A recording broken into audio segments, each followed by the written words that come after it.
আসসালামু আলাইকুম। ওয়ালাইকুম সালাম। আপনি কি আওয়ামী লীগ? না তাহলে আপনি কি বিএনপি? না এটা কি আপনার জাতীয় পার্টি? না তাহলে আপনি কি জামাতে ইসলাম করেন নাকি? না না না তাহলে আপনি কোন দল করেন? যে কোনো একটা করেন না? পার্টির নাম কোন? পার্টির নাম সাম করে যেতাম না, কিন্তু যে রাজা বালা চালাবো এই দলই আমার। জেলায় ভালো চাইবো হইলে আপনি? হ্যাঁ আপনি কি এই রাষ্ট্রের ভালো চাইতেছেন? হ্যাঁ ভালো যেতেছি। আচ্ছা ঠিক আছে, তাহলে যে দলে ভালো চালাবে এই দলের সমর্থন করেন আপনি। জি তাহলে ইনশাল্লাহ আমরা এটাও চাইতেছি।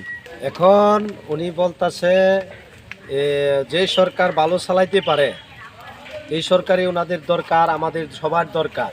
আমরা চাই যে সরকার দেশের উন্নয়ন করব, ভালো কাজ করব, এই সরকারই আমাদের দরকার। আপনারা কি বলেন? এই সরকার আমাদের যদি হয় তাহলে আপনারা কি আমার কথায় কি একমত আছেন কিনা? জি এক কথা আছে। লাইক কমেন্ট শেয়ার করে জানাবেন।